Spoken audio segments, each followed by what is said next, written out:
For coordinate geometry, they can also ask you to find the area of a triangle. So they will have given you points and then ask you to find the area of the triangle.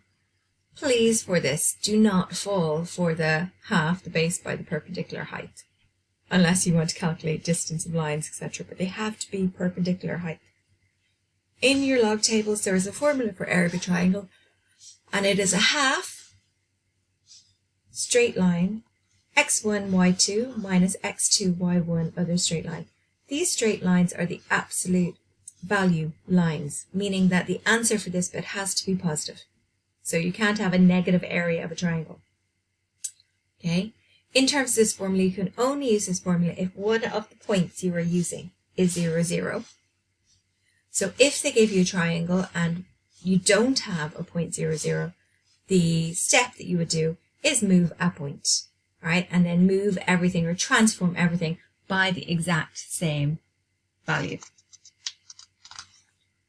Right. So in the book,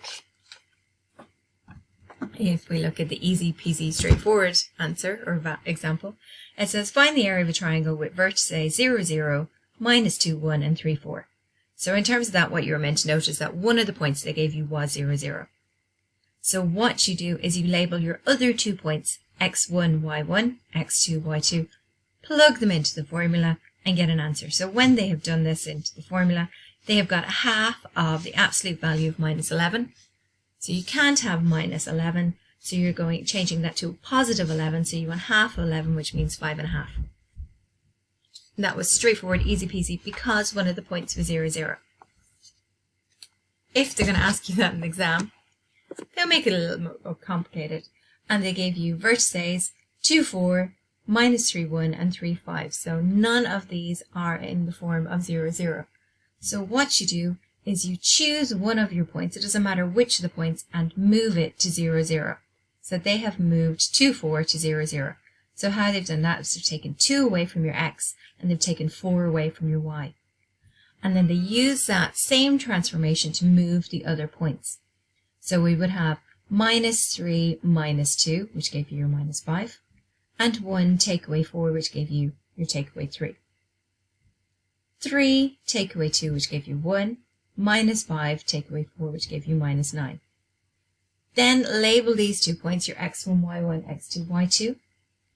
Write down your formula, plug them in, solve it. So in this case, they're getting half of the absolute value of 48, which is 24 square units.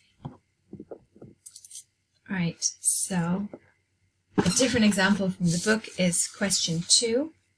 They told you that you have A was 2, 3, B is minus 5, 1, and C is 3, 1. And they want you to work out the area of that triangle. So when we look at these 3 vertices, we do not have a 0, 0, right? So we have to move these to 0, 0. So if we imagine moving the first one to the point 0, 0. So what I'm doing is I had 2, I want 0, so I'm taking away 2. I had 3, I want 0, so I'm taking away 3. So that's my transformation, so I'm going to do that for the rest. So I have minus 5, I'm going to take away 2, and I have 1, I'm going to take away 3. So I'm going to take away 2, I'm going to take away 3. So minus 5 take away 2 will give me minus 7. 1 take away 3 will give me minus 2. This 3 take away 2 gives me 1. 1 take away 3 gives me minus 2. So now I have a 0, 0, a point, and a point. I label these points x1, y1, x2, y2. I write down my formula, so my formula is half absolute value sign x1, y2 minus x2, y1. So you write it from your book and then plug them in. So you're getting a half absolute value minus 7 times minus 2 minus x2, which is 1, y1, which is minus 2, close your absolute value. So you're getting a half of 14 plus 2 which is a half of 16. So your area of your triangle is 8 units squared.